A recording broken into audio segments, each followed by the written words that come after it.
সকাল থেকে যে খবরের দিকে নজর ছিল আমাদের একেবারেই টাকা আত্মসাতের অভিযোগ, সরকারি প্রকল্পের নামে টাকা আত্মসাতের অভিযোগ করেছিল তৃণমূল কর্মীর বিরুদ্ধে এবং সেখানে তৃণমূল কর্মীর মারধরে আহত হয়েছিলেন এক পৌর। টাকা ফেরত চাইতে গেলে তাকে মারধর করা হয়।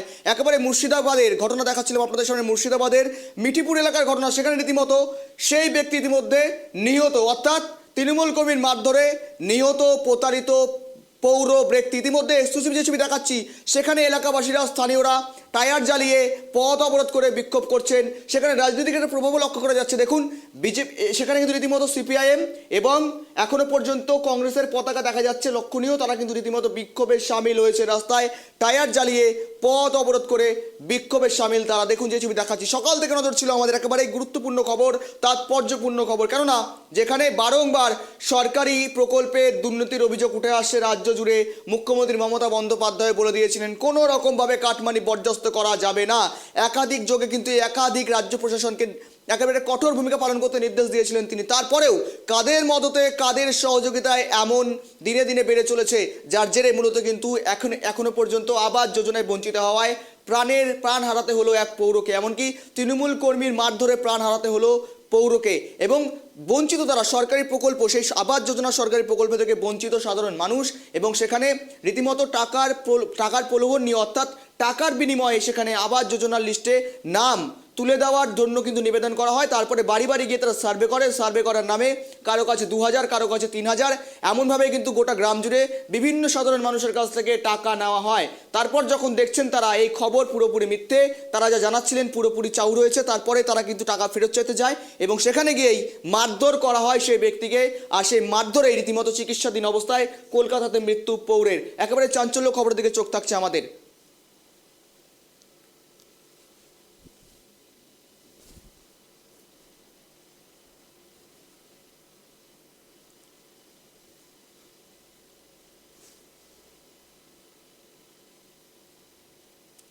তৃণমূল কর্মীর মারধরে চিকিৎসাধীন অবস্থায় মৃত্যু পৌরের। রঘুনাথগঞ্জের ছবি দেখাচ্ছি আপনাদের সামনে।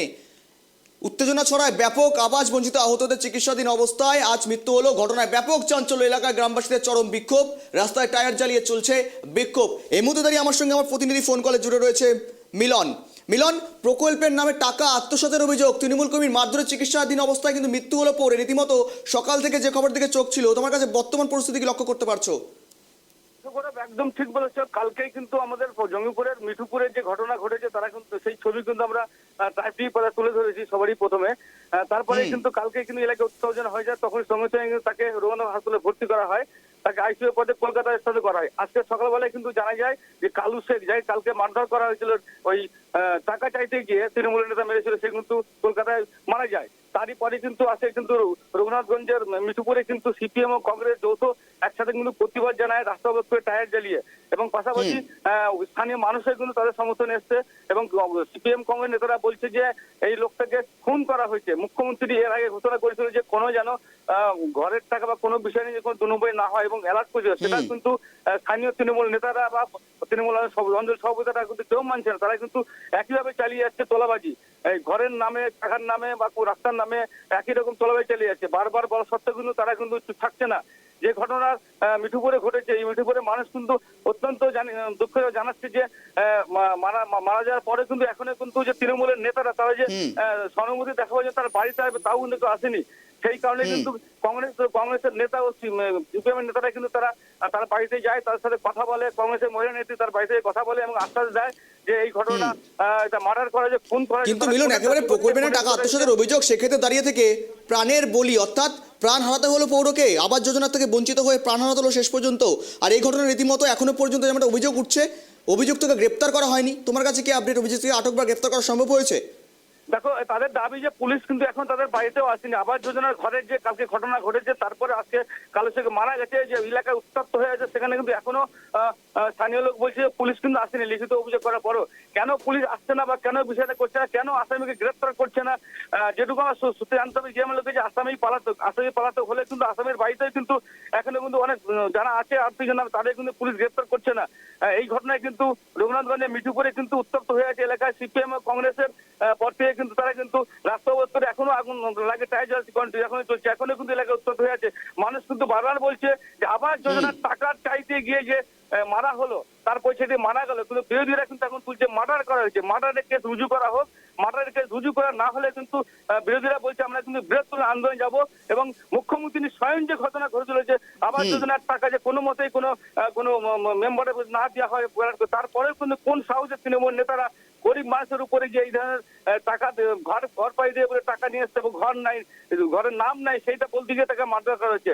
পাশাপাশি আমরা আরো বলেছি, সকালবেলাতে বলেছি যে বড় লোক যারা পয়সা দোতলা তিনতলা বাড়ি তাদেরই কিন্তু নাম রয়েছে এবং তাদেরকে তিরপল খাটে। কিন্তু মিলন, এই ঘটনার রীতিমতো চাপানো তো তৈরি হচ্ছে রাজনৈতিক মহলে, কিন্তু এই মুহূর্তে দাঁড়িয়ে রীতিমতো তৃণমূল নেতৃত্ব থেকে শুরু করে উচ্চতর নেতৃত্ব রয়েছেন তৃণমূলের, তারা কি স্বীকার করে নিয়েছেন তৃণমূল কর্মী তাদের কাছ থেকে টাকা আত্মসাৎ করেছে? এই ঘটনার কথা জানতে পেরে তারা কি স্বীকার করেছেন এই ঘটনা?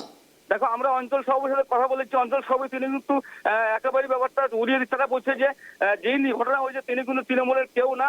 তারপরেও আপনারা যেমন বলছেন আমার তদন্ত দেখছে, দেখার পরে কিন্তু আমার দলীয় সিদ্ধান্ত নেবো, কিন্তু এখন পর্যন্ত সিদ্ধান্ত নেওয়ার কথা পুলিশের এফআইআর করার পরে পুলিশ তাদেরকে বাড়িও যায়নি বা দোষীদের পালিয়ে গেছে, তার কোনো খোঁজ করছে না। এই কারণেই কিন্তু এলাকা জুড়ে এখন যা দেখা এলাকা জুড়ে কিন্তু মানুষ টায়ার জ্বলিয়ে রাস্তা অবস্থায় বিক্ষোভ নেমেছে এবং ধীরে ধীরে কিন্তু মানুষজন বাড়ছে, মানুষ ক্ষোভে ফেটে পড়ছে। তারা বলছে যে মার্ডার করা হয়েছে, প্রি প্ল্যান মার্ডার করা হয়েছে। সে টাকা চাইতে গিয়ে সে টাকা চাওয়ার পরে যে বাড়ি পরিবার মিলে যে মেরেছে, এইটা কিন্তু পুলিশ চাইছে যে পুলিশ অ্যারেস্ট করুক। আর পুলিশ যদি আসামিকে অ্যারেস্ট না করা হয়, তারা কিন্তু স্থানীয়বাসী মিঠুপুরের এবং সিপিএম ও জোটে যে আন্দোলন নেমেছে তারা কিন্তু বৃহত্তর আন্দোলন যাবে এবং রাজ্য সরকারকে কড়া বার্তায় দিচ্ছে আগামী দিনে রাস্তা অচল করে তারা বিক্ষোভ দেখাবে। কিন্তু মিলন, একেবারে বিক্ষিপ্ত পরিস্থিতি তৈরি হচ্ছে, সেখানে রাস্তা চারিজালে বিক্ষোভ চলছে, অবরোধ চলছে, কিন্তু প্রশাসনিক লেভেলে তাদের তরফ থেকে কোনো রকম কোনো আধিকারিকরা পৌঁছেছেন সেখানে পরিস্থিতি সামাল দেওয়ার জন্য বা আশ্বস্ত করেছেন যে অভিযুক্তকে আদতেও সঠিক ব্যবস্থা গ্রহণ করা হবে, এমন কিছু আশ্বাস এখনো পর্যন্ত? এখন যেখানে ঘটনা ঘটছে সেখানে কিন্তু পুলিশ মোতায়েন করা আছে, কিন্তু মানুষের দাবি যে আমরা এখানে টায়ার জেলে বিক্ষোভ করছি, যে খুন করা হয়েছে যে কালু শেখকে তারই দাবিতে, কিন্তু তার বাড়িতে এখানে পুলিশ গিয়ে কমপ্লেন করার পরে তার আসামি খোঁজ করছে না বা আসামিকে অ্যারেস্ট করছে না।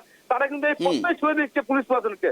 পুলিশ প্রশাসনের একটা অংশ কিন্তু আশ্বাস দিচ্ছে যে আপনারা অবরোধ উঠিয়ে নেন, আমরা দোষীকে যে আইনের মধ্যে শাস্তি সেটা কিন্তু আমরা দেবো এবং লিখিত কমপ্লেন করা হয়েছে। দোষী কোনো মতো ছাড় পাবে না, আমরা তাকে 24 ঘন্টার মধ্যে তাকে আটক করে তাকে আমরা থানায় নিয়ে আসবো। একেবারে মিলে নজর রাখো, আপডেট রাখো। ধন্যবাদ তোমাকে সঙ্গে থাকার জন্য। টাকা ফেরত চাইতে গিয়ে বেধড়ক মারধরের জের এবং সেখানে আবাস যোজনায় বঞ্চিত হয়ে সেখানে কিন্তু রীতিমতো মৃত্যু হলো প্রৌঢ়ের, তৃণমূল কর্মীর মারধরে।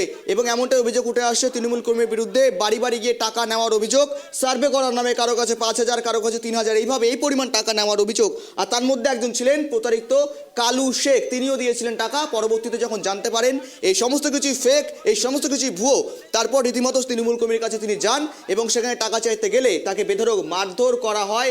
গতকালই তাকে কিন্তু চিকিৎসাধীন করানো হয় এবং চিকিৎসাধীন অবস্থায় আজ মৃত্যু হলো পৌরের। একেবারে রণক্ষেত্রের মতন পরিস্থিতি তৈরি হয়েছে এবং বিক্ষিপ্ত অশান্তি চলছে।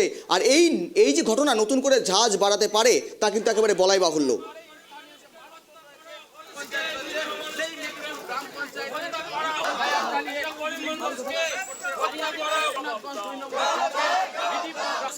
চা খেতে গেছিলাম ভাষণ নামাজ পড়ে, চা খেতে গিয়ে ওখানে বসেছিল, দিয়ে বলেছিল কি যে তুই বাড়ি করার জন্য 2,000 টাকা প্রত্যেক দিনের কাছে নিয়েছিস, তুই বাড়ি দিবি না টাকা দিবি, তুই চোর একটা, এটা বলেছে। মেরেছে, মারার মধ্যে ঘুষতে মেরেছে, মেরে ফেলে দিয়েছে, রক্ত কান দিয়ে নাক দিয়ে বেরিয়েছে।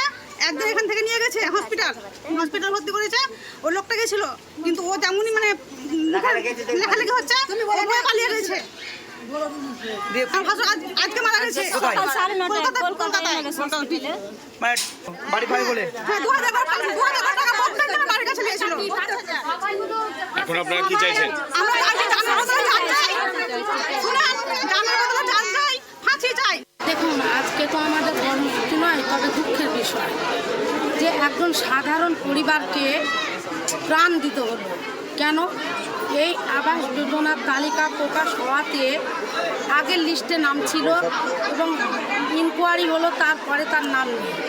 আগের লিস্টের নামের ভিত্তিতে এই পরিবারের থেকে তৃণমূল নেতারা টাকা নিয়েছিল এবং নাম কেটে যাওয়ার পর যখন টাকা চাইতে যাওয়া হলো তখন এই সাধারণ পরিবারের গার্জেনকে মেরে দেওয়া হলো।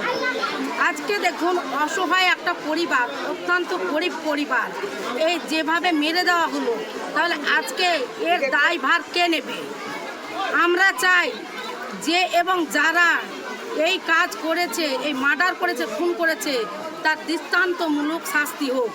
এবং তাকে গ্রেপ্তার করা হোক। যতক্ষণ গ্রেপ্তার না করবে আমরা এই পরিবারের পাশে আছি, আমরা অন্যায়ের বিরুদ্ধে আমাদের বিক্ষোভ চালিয়ে যাচ্ছি।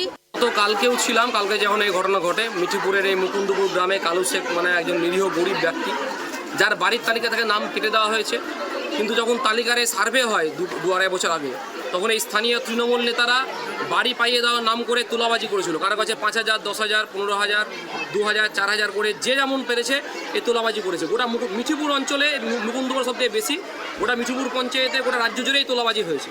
আমরা পঞ্চায়েত নির্বাচনের মধ্যে দিয়ে বারবার বলেছিলাম স্থানীয় মন্ত্রী তৃণমূলের নেতা তিনি হস্তক্ষেপ করুন, তিনি করেননি, বরং আরও বাহবা দিয়েছেন। প্রশাসনের কাছে আমরা ডেপুটেশন দিয়েছিলাম যে তোলাবাজির বিরুদ্ধে আপনারা ব্যবস্থা নিন, তারা ব্যবস্থা নেয়নি। আজকে যার ফল হলো একজন নিরীহ ব্যক্তি মারা গেলেন, তার বাড়ির তালিকা এখন নাম নেই। সে যখন সে টাকা ফেরত চাইতে গেল স্থানীয় তৃণমূল নেতার কাছে, তখন তিনি তাকে মারধর করলেন এবং মাটিতে লুটিয়ে পড়লো, হসপিটালে ভর্তি ছিল। আজকে তিনি মৃত্যুবরণ করেছে, মারা গেছেন। এক প্রকার তাকে খুন করা হলো।